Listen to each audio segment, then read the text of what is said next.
선생님, 나는요, 갈 곳도 없고 오는 사람도 없어요. 82세 할머니의 떨리는 목소리였습니다. 요양병원 복도 끝에서 혼자 휠체어에 앉아 창밖만 바라보시던 분이었죠. 다가가서 말을 걸었을 때 눈가에 눈물이 그렁그렁 맺혀 있었습니다. 자식 5이나 키웠는데 명절에도 아무도 안 온다고 하셨습니다. 침대 옆 협탁 위에는 10년 전 가족사진 한 장. 그 사진 속 환한 미소의 할머니와 지금 제 앞에 계신 할머니는 완전히 다른 사람이었습니다. 67세 전직 요양병원 원장 이정환입니다. 저는 20년 동안 이런 장면을 수백 번 넘게 봤습니다. 그리고 깨달았습니다. 이건 남의 이야기가 아니라는 것을요. 당신도 언젠가 바로 이 자리에 앉아 있을 수 있습니다. 건강하고 돈 있고 자식 있어도 아무 소용없습니다. 통계청 자료를 보니까 부모 노후를 가족이 돌봐야 한다는 응답이 이제 20% 아래로 떨어졌습니다. 결국 대부분은 요양원, 요양병원 중 어딘가로 갑니다. 원하든 원하지 않든 말입니다. 오늘 이 영상에서 저는 아무도 말해주지 않는 요양병원의 진실을 전부 털어놓습니다. 지금 당장 확인해야 할 위험 신호 3가지. 부모님에게 이 신호 중 하나라도 보인다면 오늘 밤부터 준비를 시작하셔야 합니다. 그리고 요양시설에 보내는 것이 정말 불효인지 그 답도 명확하게 드립니다. 만약 주변에 아직도 자식이 부모를 끝까지 집에서 모셔야 한다고 믿는 분이 있다면 이 영상을 꼭 보여주세요. 현실을 미리 아는 사람과 모르는 사람은 10년 후에 완전히 다른 삶을 삽니다. 자, 그럼 지금부터 요양병원 복도에서 제가 직접 목격한 진짜 이야기를 시작하겠습니다. 부모님이 날로 노쇠하는 모습을 보면 대부분의 자녀들은 안타까움을 느낍니다. 하지만 그런 생각을 진지하게 해보는 사람은 정말 드뭅니다. 왜 그럴까요? 부모와 자식의 관계가 참 아이러니합니다. 부모는 늙어가면서도 자식 걱정만 합니다. 자식은 자기 인생 살기 바쁘니까 부모가 늙어간다는 사실을 심각하게 받아들이지 못합니다. 이런 관계 때문에 자식들은 부모님이 정말로 늙어가고 있다는 걸 제대로 느끼지 못하는 겁니다. 문제는 어느 순간 갑자기 터져 나옵니다. 부모님이 건강 수명을 넘기는 순간부터요. 요즘 아무리 젊게 사는 시대라고 해도 환갑을 넘기면 체력은 급격하게 떨어집니다. 이건 누구도 피할 수 없는 자연의 법칙입니다. 더 중요한 사실이 있습니다. 수명은 길어졌지만 건강 수명은 그다지 늘어나지 않았다는 겁니다. 100세 시대가 열렸다고 하잖아요. 그런데 알고 보면 참으로 가슴 찡한 인생입니다. 평생 열심히 살고 은퇴 후에 안락한 노후를 보낼 때쯤에는 이미 몸이 노쇠해져 있습니다. 이미 병들어서 이런저런 약을 먹어야 하고 병원을 자주 오가야 합니다.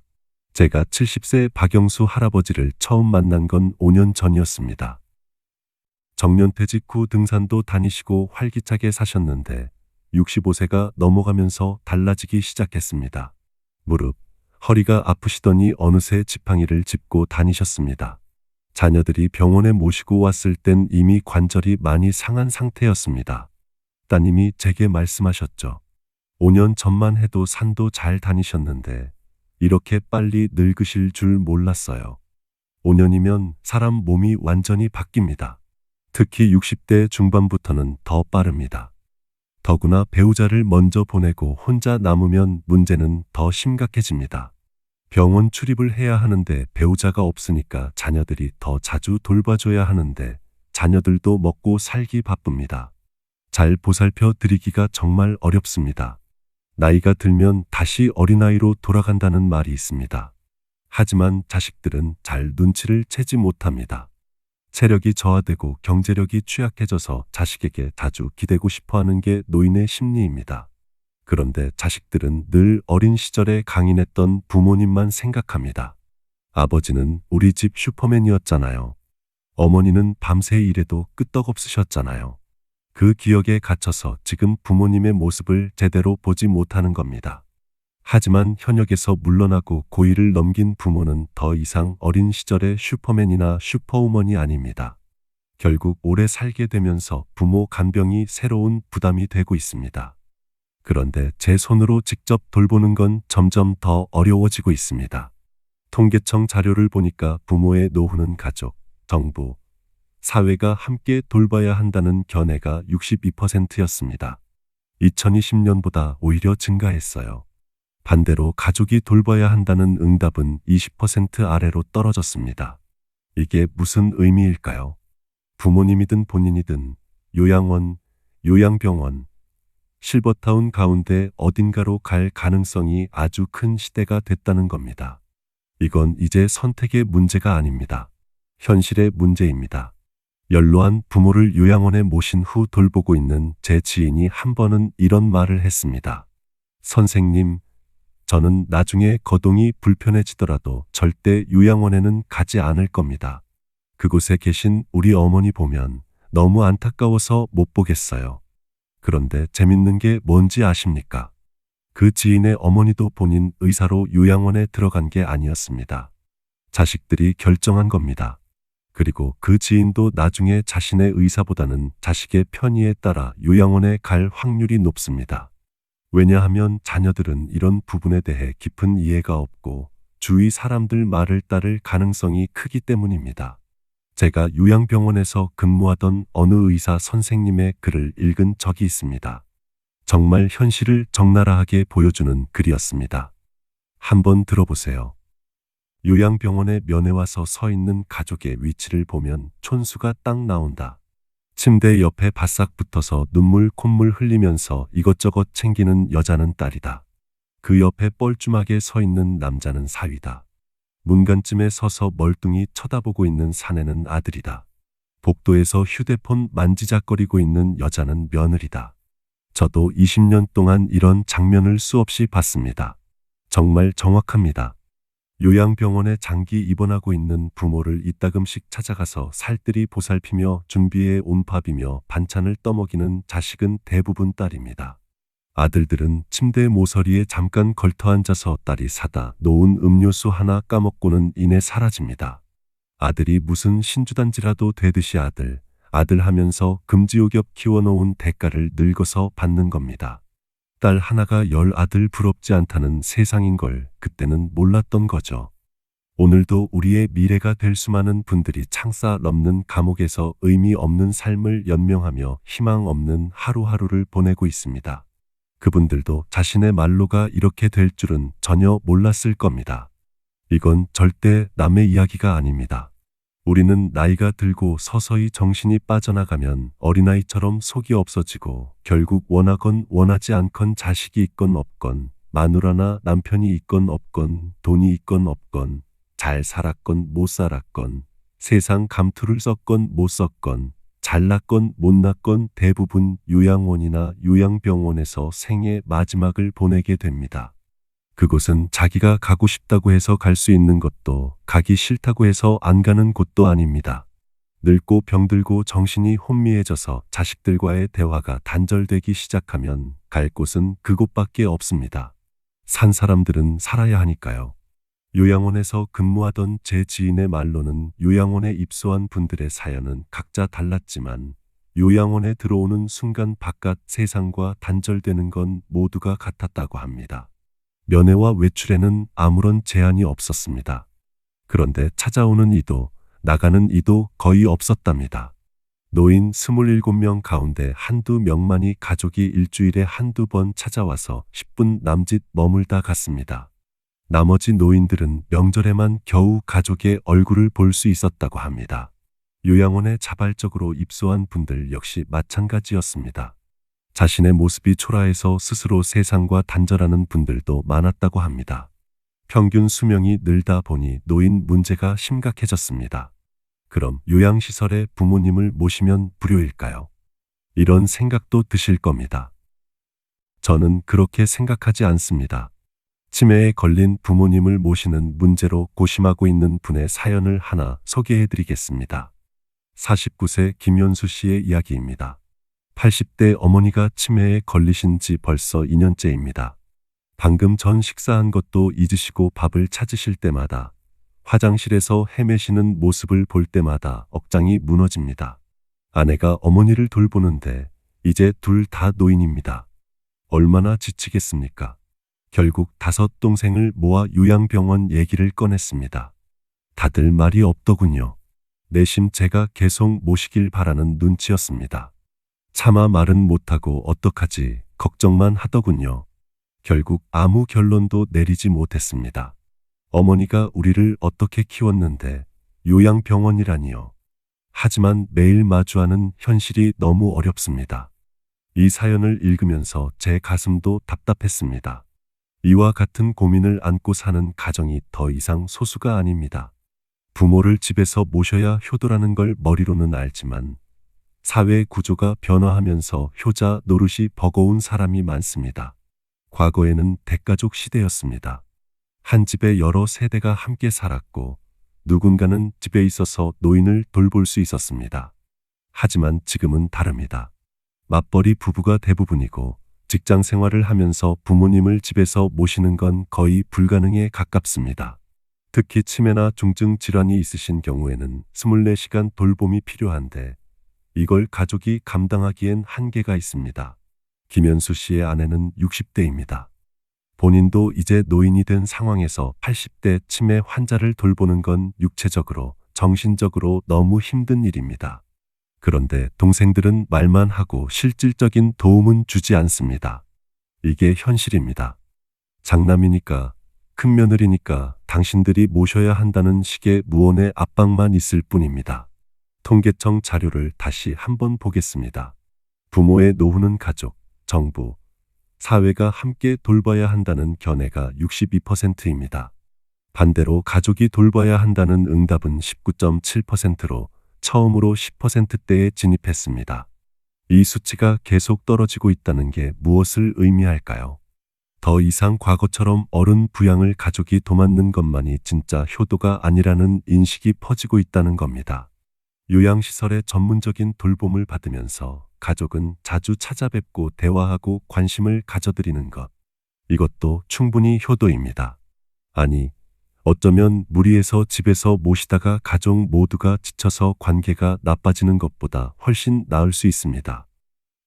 제가 요양병원에서 본 어떤 할머니는 이렇게 말씀하셨습니다. 선생님, 집에 있을 때는 며느리 눈치 보느라 숨도 제대로 못 쉬었어요. 여기 오니까 오히려 마음이 편해요. 딸이 일주일에 한 번씩 찾아오는데 그때만큼은 정말 반갑고 좋아요. 집에 있을 때는 매일 봐도 서로 힘들었거든요. 이게 현실입니다. 무조건 집에서 모시는 게 답이 아닙니다. 중요한 건 어떤 선택을 하든 가족 간의 충분한 대화와 합의가 필요하다는 겁니다. 과거에는 어르신 부양을 가족이 도맡는 것만이 진짜 효도였습니다. 하지만 지금은 다릅니다. 무조건 집에서 모셔야 효자라는 생각은 이제 시대착오적입니다. 먼저 필요한 건 제도적 변화와 함께 가족 간의 솔직한 대화입니다. 부모님과 자녀가 함께 노년기에 대해 대화하고 합의점을 찾는 것이 중요합니다. 부모님이 온전하실 때 스스로 고민하고 내 건강이 안 좋아지면 특정 요양시설에 맡겨달라고 자녀에게 이야기를 꺼내는 것도 현명한 방법입니다. 그리고 그 대신 일주일에 식사 한 번은 꼭 같이 하자는 등의 조건을 다는 겁니다. 이렇게 미리 합의를 해두면 나중에 급박한 상황이 왔을 때 가족 간 갈등을 줄일 수 있습니다. 부모님 부양 방식에 대한 결정을 내리기까지 가족 내 눈치 싸움도 적지 않습니다. 앞서 말씀드린 김현수 씨의 경우처럼 말이죠. 분란을 줄이기 위해 이견을 조율할 조정자를 결정할 필요도 있습니다. 상황이 나빠지기 전에 가족이 미리 협의하고 필요하다면 주 보호자를 정해서 그 사람에게 결정의 권한을 맡기는 것도 좋은 방법입니다. 제가 본 케이스 중에 이런 경우가 있었습니다. 72세 최순자 할머니는 자녀가 셋이었습니다. 큰아들, 작은아들, 그리고 딸. 할머니가 치매 초기 진단을 받으셨을 때 셋이 모여서 회의를 했습니다. 그 자리에서 딸이 주 보호자가 되기로 했고 두 아들은 매달 경제적으로 지원하기로 합의했습니다. 그리고 중요한 결정은 딸의 의견을 따르기로 명확히 정했습니다. 이렇게 역할 분담이 명확하니까 나중에 요양병원을 선택할 때도 갈등이 없었습니다. 딸이 어머니 상태를 가장 잘 알고 있으니까 딸의 판단을 존중한 겁니다. 반대로 이런 합의 없이 막연히 장남이 모셔야 한다, 큰며느리가 돌봐야 한다, 이렇게 되면 나중에 큰 문제가 생깁니다. 실제로 돌보는 사람은 지쳐가고 나머지 형제들은 뒤에서 이러쿵저러쿵 말만 하고 결국 가족 관계가 완전히 무너지는 경우를 많이 봤습니다. 그리고 한 가지 더 중요한 게 있습니다. 사전의료의향서 작성입니다. 부모님이 건강하실 때 가족이 함께 앉아서 이 문서를 작성해 두는 게 좋습니다. 만약 의식이 없는 상태가 되거나 회복 가능성이 없을 때 연명 치료를 원하시는지 원하지 않으시는지를 미리 정해두는 겁니다. 어르신들 중에는 이렇게 말씀하시는 분들이 많습니다. 나이가 들면 죽어야지, 뭐. 그런데 연세가 많은 분들도 죽음은 무섭습니다. 죽음은 나이와 상관없이 누구나 무서운 겁니다. 하지만 무의미한 연명 치료로 고통받는 것은 원하지 않으시는 분들이 대부분입니다. 이럴 때 사전의료의향서가 있으면 가족들도 결정하기가 훨씬 수월합니다. 부모님의 뜻을 존중하는 거니까요. 그리고 죽음을 맞이하는 그 순간 다시 만나자는 가족의 말은 큰 위안이 됩니다. 살고 죽는 것으로 헤어지는 것이 아니라 죽음으로 다시 만나는 것이라고 말씀드리는 겁니다. 저는 이렇게 생각합니다. 요양시설에 부모님을 모시는 것 자체가 불효는 아닙니다. 오히려 전문적인 돌봄을 받으시면서 건강을 유지하실 수 있다면 그것도 효도입니다. 중요한 건 그 후입니다. 자주 찾아뵙고 관심을 가져드리고 대화를 나누는 것. 그게 진짜 효도입니다. 부모님은 늘 괜찮다고 하십니다. 자식 걱정시킬까 봐 아픈 것도 숨기십니다. 그러니까 자녀가 더 세심하게 관찰해야 합니다. 부모님이 마음과 다른 말을 하시는 건 자녀가 걱정할까 봐입니다.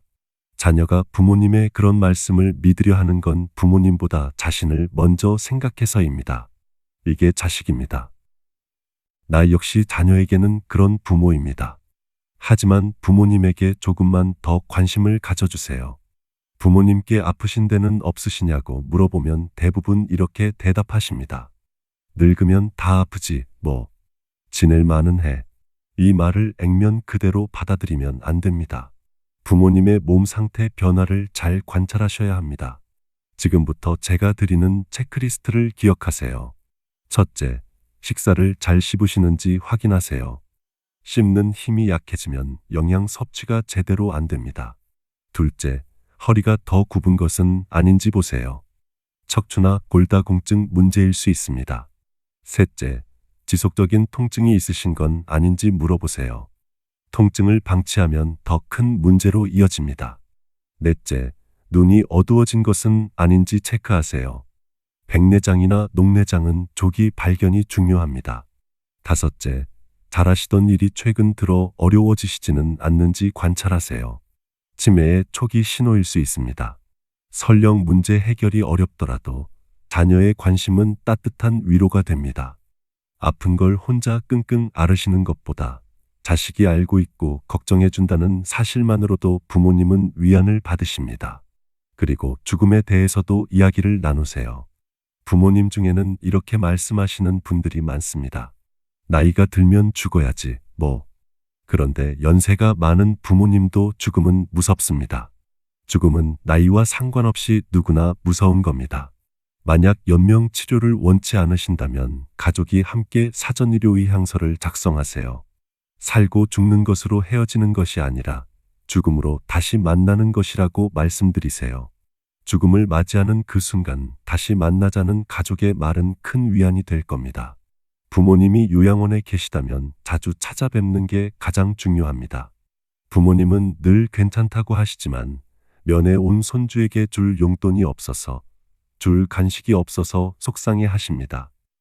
또 엄마를 보러 온 아들에게 마지막으로 엄마로서 밥 한 끼 해주지 못하는 것을 너무 안타까워 하십니다. 용돈이나 간식이 중요한 게 아닙니다. 당신이 찾아온 그 자체가 부모님에게는 가장 큰 선물입니다. 가끔 전화해서 엄마라고 불러주세요. 일어나나 자거나 자녀의 목소리를 들어야 안심하시는 것이 부모님입니다. 통화할 때 이렇게 물어보세요. 엄마, 요즘 어디 아프신 데는 없으세요? 밥은 잘 드세요? 밤에 잠은 잘 주무세요? 이 간단한 질문 몇 마디가 부모님에게는 얼마나 큰 위로가 되는지 모릅니다. 그리고 면회 가실 때는 빈손으로 가도 괜찮습니다. 부모님이 정말 원하시는 건 비싼 선물이 아니라 당신의 시간입니다.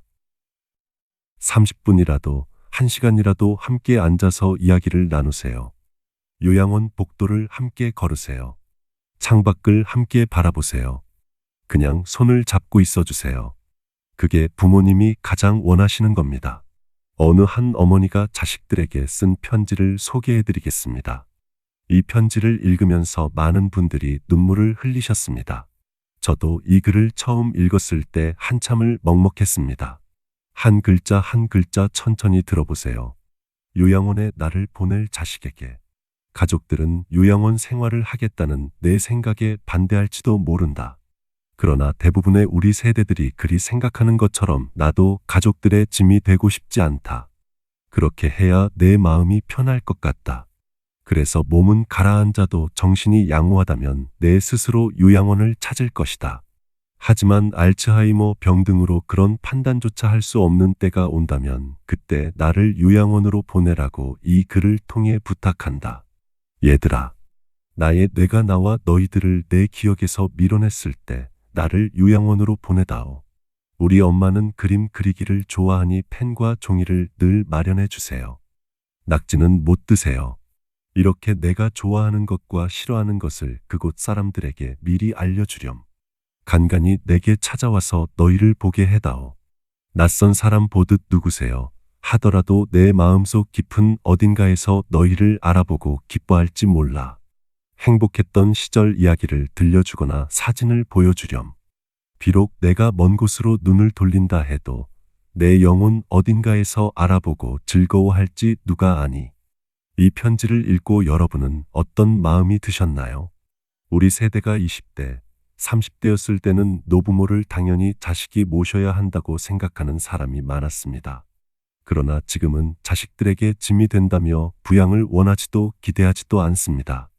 게다가 포기할 것이 많다며 힘들어하는 30을 훌쩍 넘긴 자식들의 부양까지 감당해야 하는 안타까운 낀 세대이기도 합니다. 반면 자식 세대는 부모 부양의 책임을 크게 느끼지 못하고 있습니다. 이게 현실입니다. 제가 요양병원에서 근무할 때 만난 한 할아버지의 이야기를 들려드리겠습니다. 80세가 넘으신 할아버지가 병실에 계셨습니다. 할머니는 성경을 읽으며 지극정성으로 곁을 지켰고 아침 저녁으로 가족들이 병실을 다녀갔습니다. 그날 저녁 막내딸이 지방에서 올라왔습니다. 할아버지 손을 잡고 한참을 울더니 3일 동안 함께 병실에서 지냈습니다. 떠나는 날 막내딸이 할아버지에게 말했습니다. 아빠, 옛날 일 기억나? 매일 들길을 걸어서 학교 갔던 일, 장마 때 개울물 건너주시던 일, 눈밭에 도시락 가져갔을 때 꽁꽁 언 내 발을 따뜻한 대야에 담가주시던 일. 막내딸은 울음을 삼키며 할아버지 가슴에 얼굴을 묻었습니다. 아빠, 나 이제 가야 돼.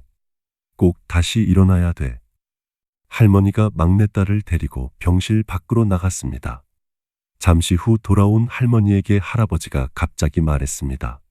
임자, 임자. 할아버지는 숨을 몰아쉬며 일으켜 달라고 했습니다. 부축을 받으며 한 걸음 한 걸음 창가로 걸어간 할아버지. 창문 밖으로 정문 쪽으로 걸어가는 막내딸의 뒷모습이 보였습니다. 할아버지는 오른팔을 들어 딸의 뒷모습을 어루만지듯 유리창을 쓰다듬었습니다. 눈가로 눈물이 가만가만 흘러내렸습니다. 부모와 자식의 사랑이란 게 이런 겁니다. 말로 표현하지 않아도 기억이 사라져도 몸이 말을 듣지 않아도 어딘가에 남아있는 사랑입니다. 말기 환자를 치료했던 어느 의사가 자녀에게 유언을 남겼습니다. 완치 가능성이 없다면 항암 치료는 절대 받지 않겠다고 했습니다.